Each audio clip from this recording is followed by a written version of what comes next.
오늘 우리가 읽은 13절 말씀을 이해하기 위하여는 구약에 있는 배경을 우리가 이해할 필요가 있습니다. 13절에는 어떤 말씀이 있습니까? 우리 다시 한번 13절 말씀을 읽어보도록 하겠습니다. 시작. 우리는 결국을 주목하지.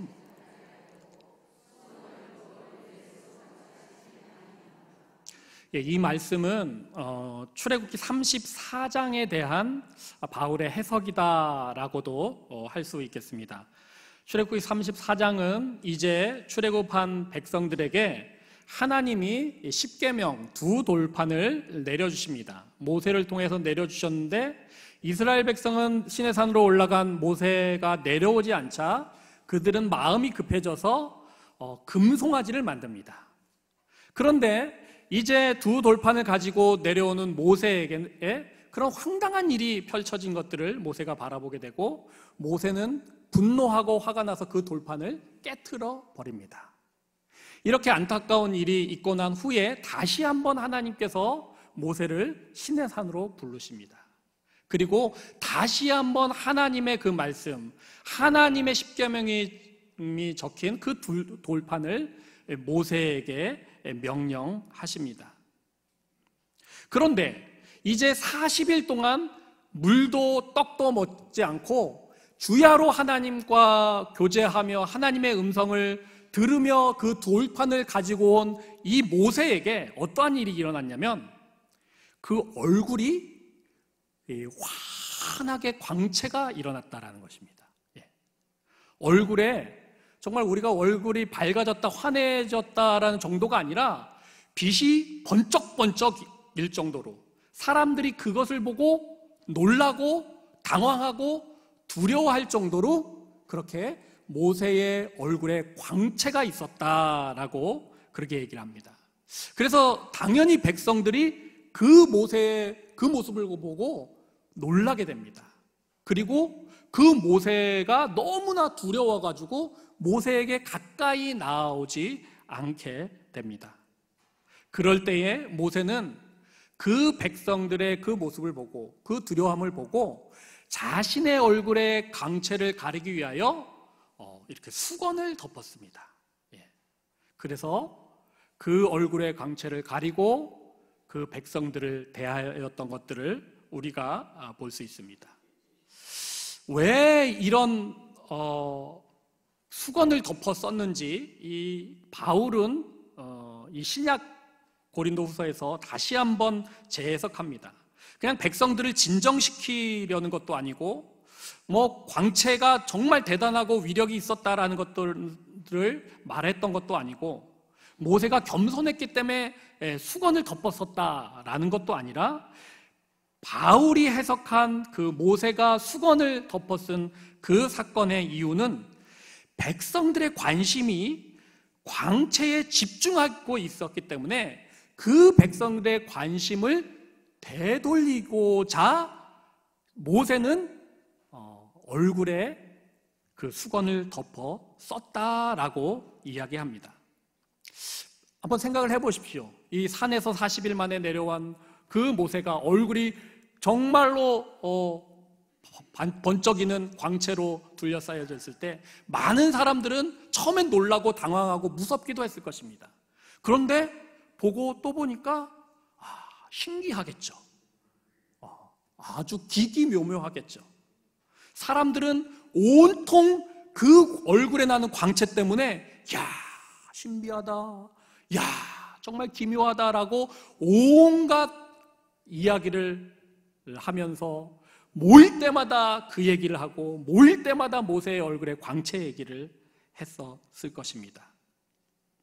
이런 이목이 집중된 그런 모세의 얼굴의 광채에 더 이상 관심을 갖지 못하게 하기 위하여 모세는 수건을 덮어 썼던 것입니다. 그러면서 오늘 이 사건에 대한 해석으로 바울이 말하는 것, 우리는 모세가 이스라엘 자손에게 장차 없어질 것에 결국을 주목하지 못하게 하려고 수건을 그 얼굴에 썼다라고 기록하고 있는 것입니다. 장차 없어질 결국이라고 이야기합니다. 아마 모세는 이 광채가 영원히 가지 않는다는 것을 너무나 잘 알고 있었을 것입니다. 언젠가는 이 광채는 사라질 수밖에 없다라는 것을 알고 있었습니다.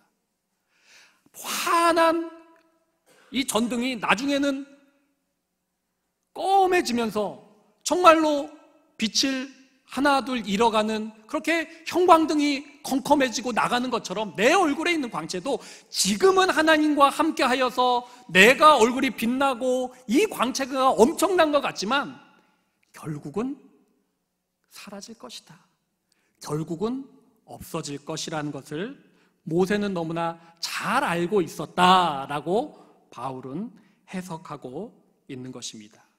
그러므로 모세가 광채에서 눈을 돌려서 그럼 무엇을 바라보게 한 것입니까? 이 광채가 아니라, 사라질 결국이 아니라 무엇을 바라보기를 원했을까요? 그것은 바로 하나님께서 말씀하신 그 하나님의 말씀, 그 다시 한번 그 돌판을 40일 동안 받아 적으라 말씀하시면서 이스라엘 백성에게 하나님의 말씀을 전달하기 위한 그 하나님의 십계명, 그 하나님의 두 돌판의 말씀, 거기에 담긴 하나님의 그 마음을 알길 원했던 것입니다. 하나님을 보지 못한 채 이스라엘 백성은 어리석게도 광채만 바라보았기 때문입니다. 하나님의 말씀을 제쳐두고 하나님의 마음을 제쳐두고 그저 눈에 번쩍번쩍 보이는 신기하고 기묘한 광채에만 집중하였기 때문에 모세는 이제 그 주목을, 그 관심을 돌리고자 수건을 뒤집어 쓴 것입니다. 무엇이 중하고 무엇이 중하지 않은지 우리는 알아야 합니다. 무엇이 진리이고 무엇이 비진리인지, 무엇이 하나님이고 무엇이 결국 없어질 광채인지 알아야 한다는 것입니다. 신앙은 이렇게 바라보는 것에서 시작합니다. 이 신앙이란 말이 믿음으로 바라본다라는 말입니다. 하지만 우리는 때로는 세상의 여러 가지 것들을 바라보며 덜 중요한 것, 오히려는 안 봐도 되는 것, 오히려 그냥 작게 보고 지나쳐도 될 것을 너무나 크고 너무나 중요하고 너무나 귀하고 너무나 긴박하게 바라보고 생각할 때가 너무나도 많이 있는 것입니다. 여러분, 우리가 바라보고 있는 것이 무엇입니까?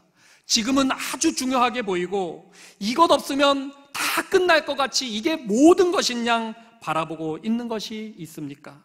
그것이 영원할 것 같지만 그것은 어느새 사라져 버릴, 결국은 없어져 버릴 광채일 수 있다는 것을 우리는 기억해야 합니다. 그러므로 없어질 결국이 아니라 오히려 하나님을 바라보는 것, 없어질 광채가 아니라 하나님의 뜻과 하나님의 마음과 하나님의 의도를 생각하고 그것에 관심하는 것, 이것이 바로 우리가 하나님을 향하여 나아가는 신앙의 길인 것입니다. 14절, 15절 말씀을 함께 다 같이 읽어보도록 하겠습니다. 14절, 15절 읽겠습니다. 시작. 그러나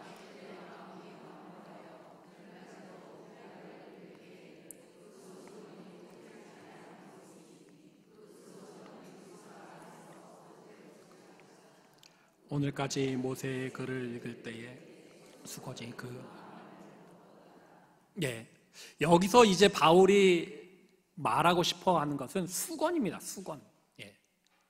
모세의 이야기를 꺼낸 것은 바로 이 수건을 이야기하려고 꺼낸 것입니다. 그때 모세가 광채를 보이지 않게 하기 위하여, 못 보게 하기 위하여 이 덮어쓴 수건이 오늘은 우리에게도 덮여져 있다라고 이야기합니다. 여러분, 오늘 바울이 우리가 온전히 볼 수 없는 것은 우리에게 어떠한 수건이 가려져 있기 때문이다라고 말하면서 이 수건을 이야기하는데, 이 수건은 그 당시에 바울이 얘기할 때 당시에 이 수건은 바로 율법주의를 이야기합니다. 이것을 더 나아가서 생각할 때 이 수건은 무엇을 상징합니까? 우리의 영적인 무지를 상징하고, 우리의 불신앙을 상징하고, 세상적인 탐욕을 상징한다라고 할 수 있습니다. 그러므로 우리 안에 이렇게 덮여진 수건, 우리를 볼 수 없게 만드는 그러한 수건은 바로 우리의 육신이요, 우리의 육체의 소욕을 상징한다라고 할 수 있겠습니다. 이 하나님의 존재는요, 바로 영입니다. 영. 하나님의 존재 자체도 영이고 하나님이 오늘도 존재하는 방식도 영입니다. 그런데 사람은 분명히 그 하나님의 영이라는 그 모습을 타고났지만 우리는 여전히 육신을 갖고 있습니다. 오늘도 우리가 살아가고 숨쉬고 먹고 사는 이 모든 것들의 방식이 영이 아닌 육이라는 방식으로 움직이고 있습니다. 그러므로 우리의 존재가 육을 벗고 본질인 영으로 계속적으로 나아가는 것, 이것이 바로 믿음이요 신앙이다라고 할 수 있겠습니다. 그러므로 수건이 벗겨지는 일, 우리를 가렸던 이 수건이 벗겨지는 일은 우리를 가리고 있는 우리의 영의 눈을 들어 하나님의 뜻과 하나님의 마음을 보게 하기 위하여 가진 이 영의 눈을 가리는 것, 그것이 육체이든 육체의 소욕이든 육체가 가진 여러 가지 헛된 것이든 그걸 계속해서 그 영이신 하나님 앞에서 벗겨내는 일, 계속적으로 벗겨내고 이 영의 눈을 들어 하나님을 바라보는 일들이 바로 우리의 신앙 가운데서 있어야 될 일이다라고 이야기하고 있는 것입니다. 우리 16절 말씀을 한번 읽어보도록 하겠습니다. 16절입니다. 시작.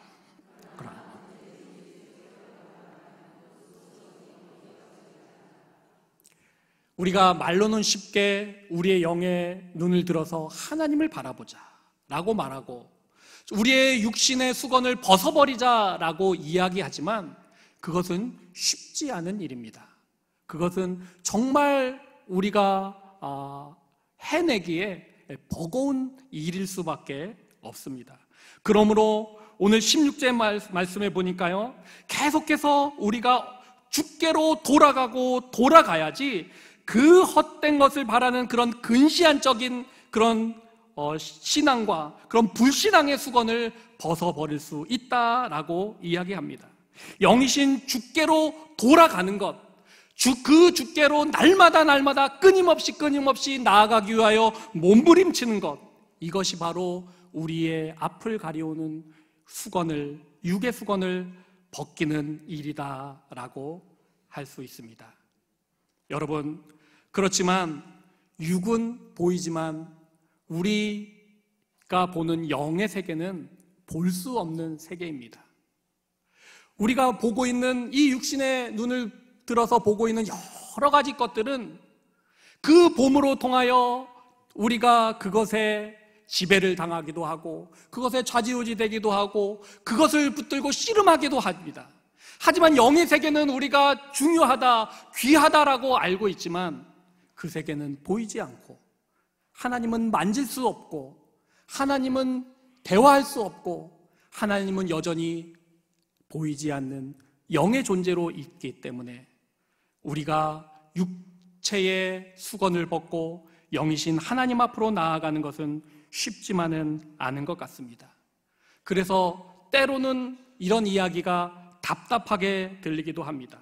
그저 세상의 광채처럼 그냥 번쩍번쩍 보이게 하나님도 그렇게 나타나셨으면 얼마나 좋겠습니까?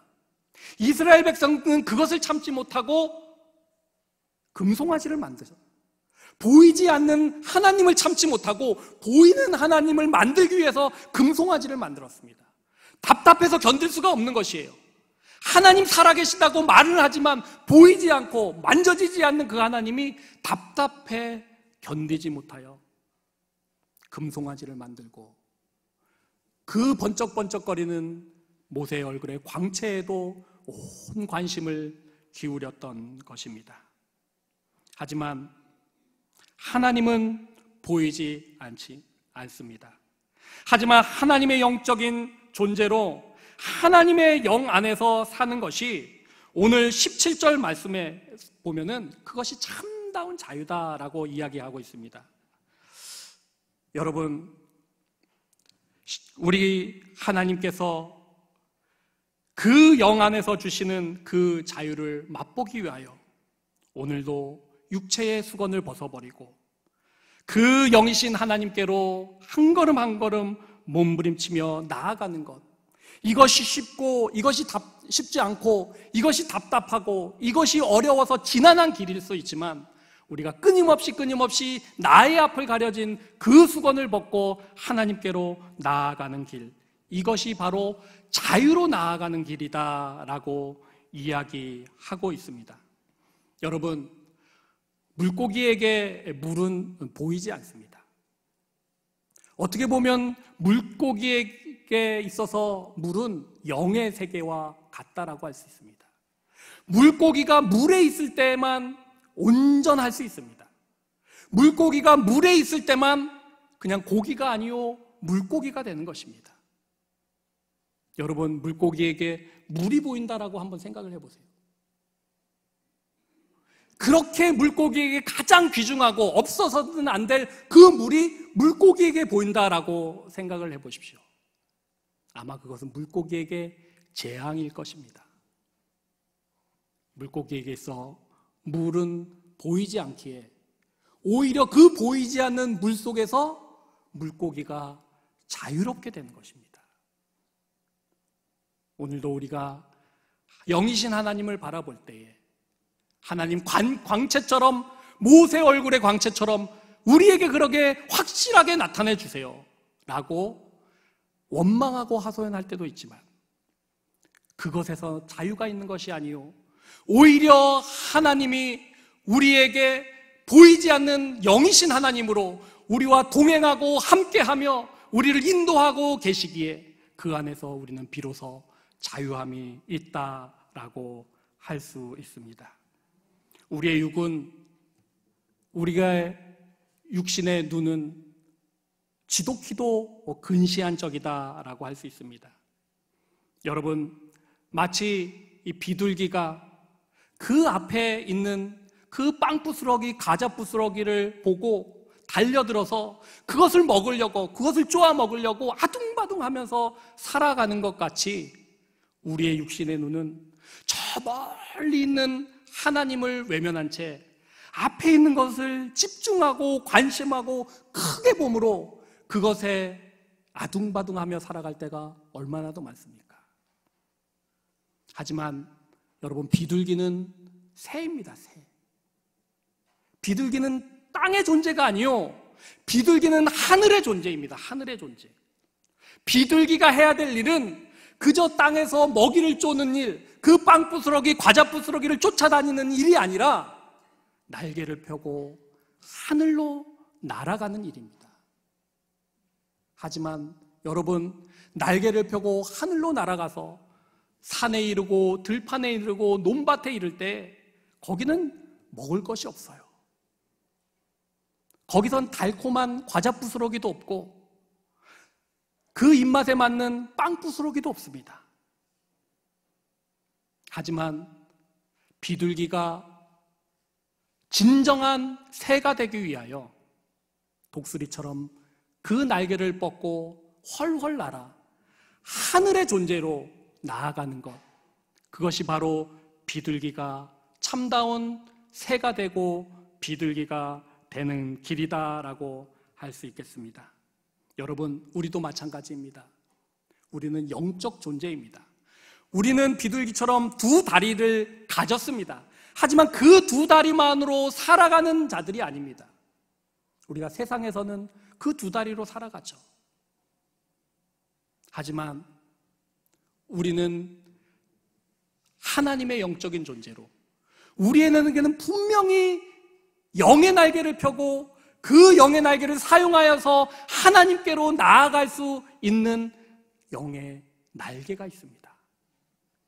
그것이 바로 우리의 영혼이고, 그러기에 우리를 영적인 존재다라고 말하면서 하나님께서 하나님의 형상으로 우리를 지으셨다라고 이야기하는 것입니다. 그러므로 영의 하늘로 우리는 높이 높이 올라가서 바라보아야지, 그것이 진정한 바라봄일 수 있습니다. 영의 날개를 펴서 독수리같이 창공으로 올라가서 날개를 펼 때에, 그때에만 저것이 결국은 없어질 광채이구나. 그렇지, 저것이 나한테 그렇게 중요한 것, 나를 그렇게 긴박하게 만들고 나를 그렇게 애지중지하게 만들었던 것이 아니구나라는 것을 우리는 하늘로 올라가 바라볼 때에만 알 수 있습니다. 이 땅에서 짧은 두 다리를 가지고 살아간다라면 우리는 세상이 보는 것처럼 볼 수밖에 없습니다. 남들이 좋아하고, 남들이 우러러보고, 남들이 성공, 남들의 출세, 이것이 크게 보이고, 이것이 대단해 보이고, 이것을 얻으면 세상을 다 얻은 것처럼, 하지만 그것은 비둘기의 빵부스러기, 모세의 얼굴에 없어질 광채, 시간의 검증을 이기지 못하고 결국은 사라져버릴 연약한 끝이요 결국이다 라고 할 수 있습니다. 이제 하나님이 주신 그 영의 날개를 펴서 하나님 앞으로 훨훨 날아가는 우리가 되어야 하겠습니다. 우리 18절 말씀을 함께 읽어보도록 하겠습니다. 18절입니다. 시작.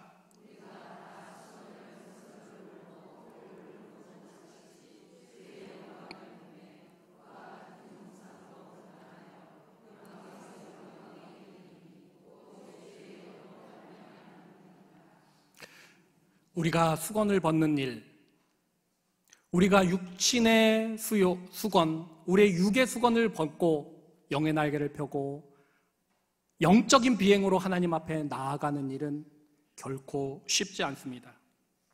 그러므로 그 모든 수건을 벗고 영적인 형상으로 변하여서 영광에 이르는 것은 오늘 말씀해 보니까 주의 영으로 말미암는다라고 이야기합니다.